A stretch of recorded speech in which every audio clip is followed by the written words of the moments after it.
नमस्कार, मैं सुहानी सिंह। स्वागत है आपका आगाज टाइम में। वक्त हो चुका है मॉर्निंग आगाज का। चलिए नजर डालते हैं खास खबर पे।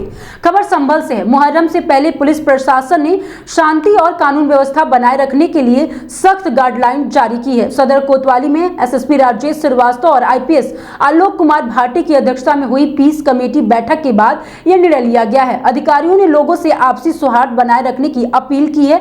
गाइडलाइन के अनुसार जुलूस, ताजिया आदि पर निगरानी रखी जाएगी और ड्रोन कैमरे से भी निगरानी की जाएगी। उल्लंघन करने वाले पर सख्त कार्रवाई होगी। अगली खबर शाहजहांपुर से है। शाहजहांपुर निवासी शरदचंद्र से साइबर ठगों ने ईडी एवं सीबीआई अधिकारी बनकर वीडियो कॉल पर डिजिटल अरेस्ट दिखाकर 1 करोड़ की ठगी की है। जी हां, एसआईटी और साइबर थाना ने संयुक्त कार्रवाई कर गिरोह के 7 ठगों को झांसी, दिल्ली, आगरा, फरीदाबाद, गाजियाबाद, टीकमगढ़ और बुलंदशहर से गिरफ्तार किया है। इनके पास 9 मोबाइल, 7 एटीएम और पासबुक बरामद हुई है। पुलिस फरार ठगों की तलाश में जुटी हुई है। गिरोह का नेटवर्क कई राज्यों में फैला हुआ है। अरेस्ट करके एक व्यक्ति से 1 करोड़ 4 लाख रुपए विभिन्न किस्तों में जमा कराए गए थे। इसकी हमारे एसपी सिटी शाहजहांपुर के निर्देशन में कई टीमें बनाई गई थी, जिसमें कि साइबर थाना, सर्विलेंस सेल, एसओजी भी थी और सिटी की भी टीम्स थी। इनके द्वारा इसमें काफ़ी गहन इन्वेस्टिगेशन करते हुए ये पाया गया कि काफ़ी ढेर सारे अकाउंट से पैसे ट्रांसफ़र किए गए। एक पर्टिकुलर अकाउंट में, जो कि एक कंपनी था, उसमें 72 लाख रुपए ट्रांसफ़र किए गए थे। उसको प्रमुख लीड मानते हुए उससे पूछताछ की गई।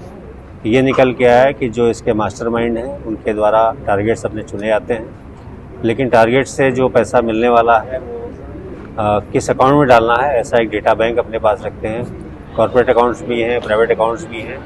मिडिल मैन के थ्रू उसमें वो ट्रांसफ़र करवा करके साथ ही साथ उसमें पैसे निकाल लेते हैं। जो अब तक की हमारी पड़ताल हुई है, लगभग की 9 लेयर्स के ट्रांसफर्स हुए हैं और 200 का अकाउंट्स हमने ट्रेस किए हैं, बैंक अकाउंट्स ट्रेस किए हैं। अगली खबर शामली से है। शामली के बलवा बाईपास पर हुई 32 लाख की लूट के मामले में पुलिस एवं एसओजी टीम ने मुठभेड़ के दौरान इनामी बदमाश राहुल को घायल कर पकड़ा है। राहुल पुलिस पर फायरिंग कर रहा था। जवाबी कार्रवाई में उसके पैर में गोली लग गई। वह लूट के वक्त जीएसटी अधिकारी बनकर वारदात में शामिल था। उसके पास से 2 लाख नगद, बाइक, देसी कट्टा और कारतूस बरामद हुए हैं। राहुल पर 50,000 का इनाम भी था। शेष आरोपियों की तलाश जारी है। सायंकाल करीब 7:30-8 के आसपास एक लूट की घटना हुई थी इसी सीमालका बाईपास पे, जिसपे जीएसटी का अधिकारी बन के 32 लाख लूट की बात आई थी, जिसमें बाद में विवेचना में 25 लाख लूटे जाने की बात आई थी। इसमें पुलिस के द्वारा, शामली पुलिस और एसओजी के द्वारा खुलासा किया गया था, जिसमें 9 अभियुक्त प्रकाश में आए थे, जिसमें 5 अभियुक्त हमारी टीमों के द्वारा गिरफ्तार कर माननीय न्यायालय भेजे जा चुके हैं। आज ये जानकारी प्राप्त हुई एसओजी टीम को और थाना प्रभारी कोतवाली को कि उस लूट का अभियुक्त आज पुनः इस क्षेत्र में जा रहा है, किसी काम के बहाने या मुखबिरी करने के बहाने। तो यहाँ सीमालका बाईपास पे इन्होंने गाड़ाबंदी करी, तो बाईपास से मोटरसाइकिल से निकल कर नीचे आ रहा था और आने के बाद इस तिराहे पे जहां हम लोग खड़े हैं, यहाँ पे इसने पुलिस पार्टी के ऊपर फायर करने का प्रयास किया। मैनपुरी थाना परिसर से ही बेशकीमती चांदी की माता की मूर्ति चोरी हो गई। जी हां, मूर्ति कुछ दिन पूर्व गांव शाहजहांपुर में पानी में मिली थी, जिसे ग्रामीणों ने पूजा के लिए स्थापित किया गया था। बाद में पुलिस ने कब्जे में लेकर थाने की मंदिर में रखवाया था। अब मूर्ति चोरी हो गई है, जिससे ग्रामीणों में रोष है। हेड कांस्टेबल विजय शर्मा पर मूर्ति चोरी कर मथुरा ट्रांसफर के दौरान ले जाने का आरोप लगा है। खबर ललितपुर से है। सदर कोतवाली क्षेत्र में चौक बाग स्थित पेट्रोल पंप पर देर रात 10 बजे पेट्रोल पंप संचालक एवं कर्मचारियों से 1 दर्जन से अधिक लोगों ने मारपीट की। पीड़िता के अनुसार आरोपियों ने पहले बैग रखने की जिद की, फिर 50,000 की मांग की इंकार करने पर हमला कर दिया गया। घटना सीसीटीवी में कैद हो गई। पीड़ित ने पुलिस अधीक्षक को शिकायत दी है। खबर पीलीभीत से है। बेंगलुरु से बरेली आ रही इंडिगो फ्लाइट में आपको बता दें कि 2 साल की बच्चे की तबीयत बिगड़ी। गले में बिस्किट फंसने से सांस रुक गई थी। पीलीभीत निवासी डॉक्टर नुरुल कमर मलिक ने उड़ान के दौरान सूझबूझ दिखाते हुए बच्चे का इलाज कर जान बचाई। माता पिता और क्रू ने डॉक्टर का धन्यवाद किया। खबर संत कबीर नगर से है। प्रेमिका से मिलने गया युवक पर हुआ खौफनाक हमला। जी हां, किसी बात पर विवाद के बाद प्रेमिका ने धारदार हथियार से प्रेमी का प्राइवेट पार्ट काट दिया। घायल युवक लहूलुहान हालत में घर पहुंचा। परिजनों ने अस्पताल में भर्ती कराया। खबर पीलीभीत से है। पीलीभीत में महिला अस्पताल की लिफ्ट में खराबी आने से अफरा तफरी मच गई है। जी हां, लिफ्ट में सीएमओ, डीएफओ, चिकित्सा अधीक्षक सहित 10 अधिकारी फंस गए। सभी अफसर अस्पताल निरीक्षण के लिए लिफ्ट से जा रहे थे, तभी ऊपर जाते समय लिफ्ट अचानक रुक गई। काफी देर तक सभी अधिकारी लिफ्ट में फंसे रहे।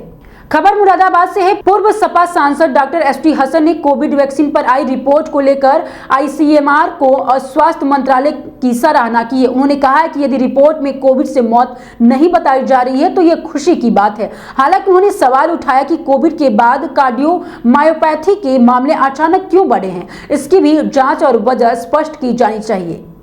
खबर मुरादाबाद से है। सपा के पूर्व सांसद ने कांवड़ यात्रा पर चेकिंग करने वाले की तुलना पहलगाम हमले के आरोपियों से की है। जी हां, उन्होंने कहा कि दुकानदारों से नाम पूछकर उन्हें आतंकित किया जा रहा है, जो गलत है और ऐसे लोगों पर कार्रवाई होनी चाहिए। साथ ही मुसलमानों को नाम छुपाने के बजाय स्पष्टता रखनी चाहिए। कोविड वैक्सीन पर एम्स की रिपोर्ट को उन्होंने सकारात्मक बताया है। कहा कि वैक्सीन सुरक्षित थी और ये खुशी की बात है। अगली खबर अमरोहा से है। अमरोहा के हसनपुर और रजबपुर क्षेत्र में एक चौंकाने वाली प्रेम कहानी सामने आई है। जी हां, एक 6 बच्चे की मां का प्रेम संबंध एक व्यक्ति और उसकी बेटी का उसी व्यक्ति के बेटे से रिश्ता जुड़ गया है। मां बेटी होटल में काम करती थी और कथित रूप से उनका भाई इन सब का प्रबंधन करता था। मामला सार्वजनिक होते ही कोतवाली में हाई वोल्टेज ड्रामा हुआ है और परिवार ने गेट पर प्रदर्शन किया और यह अनोखा मामला क्षेत्र में चर्चा का केंद्र बना हुआ है। बांदा के कमसीन थाना क्षेत्र के अमलोखर गांव में क्रिकेट योगेश तिवारी को भ्रष्टाचार उजागर करना भारी पड़ गया है। जी हां, ग्राम प्रधान और उसके गुर्गों द्वारा किए जा रहे भ्रष्टाचार का विरोध करने पर योगेश को धमकियां दी जा रही है। पीड़ित योगेश ने मामले की शिकायत एसएसपी से की है और प्रार्थना पत्र भी सौंपा है। योगेश ने बताया कि प्रधान के खिलाफ आवाज उठाने पर उसे लगातार धमकाया जा रहा है। लखनऊ में सरकारी प्राथमिक स्कूलों को मर्ज के विरोध में आम आदमी पार्टी ने जोरदार प्रदर्शन किया है। स्वास्थ्य भवन चौराहे पर सैकड़ों कार्यकर्ताओं ने जुटकर सरकार के खिलाफ नारेबाजी की है। इस दौरान पुलिस और आप कार्यकर्ताओं के बीच तीखी नोकझोंक भी हुई है। प्रदेश भर में आप कार्यकर्ताओं ने जिला मुख्यालय पर योगी सरकार के खिलाफ देशव्यापी आंदोलन कर रहे हैं। स्कूल मर्जर नीति को वापस लेने की मांग भी की जा रही है। अगली खबर लखनऊ से है। लखनऊ के हजरतगंज पुलिस ने लोन के नाम पर ठगी करने वाले आरोपी विनोद कुमार को गिरफ्तार किया है। महाराष्ट्र निवासी विनोद लखनऊ के एक होटल में रहकर केआई कार शोरूम के बाहर ग्राहकों को लोन दिलाने की झांसा दे रहा था। वह ग्राहकों को बहला फुसलाकर उनसे मोटी रकम वसूल करता था और फिर फरार हो जाता था। पुलिस ने आरोपी को पकड़कर ठगी के इस फर्जीवाड़े का खुलासा किया है। खबर लखनऊ से। लखनऊ में बिजली कर्मियों ने निजीकरण के विरोध जोरदार प्रदर्शन किया है। रेजिडेंसी और मध्यांचल मुख्यालय सहित विभिन्न जिलों के परियोजनाओं मुख्यालयों पर विरोध दर्ज कराया गया है। यह प्रदर्शन national coordination committee of electricity employees एवं इंजीनियर्स के आह्वान पर किया गया है। कर्मचारियों ने सरकार से निजीकरण की नीति को वापस लेने की मांग की और बिजली क्षेत्र को सुरक्षित रखने की भी अपील की है। खबर लखनऊ से। लखनऊ में नगर निगम ने अतिक्रमण के खिलाफ सघन अभियान चलाया है। महापौर सुषमा खरगवाल और नगर आयुक्त गौरव कुमार के निर्देश पर सभी जोनों में कार्रवाई हुई है। कैसरबाग से अमीनाबाद तक जहां अस्थायी कब्जे हटाए गए हैं, वहीं जोन 3 में शराब दुकानों पर जुर्माना वसूला गया है।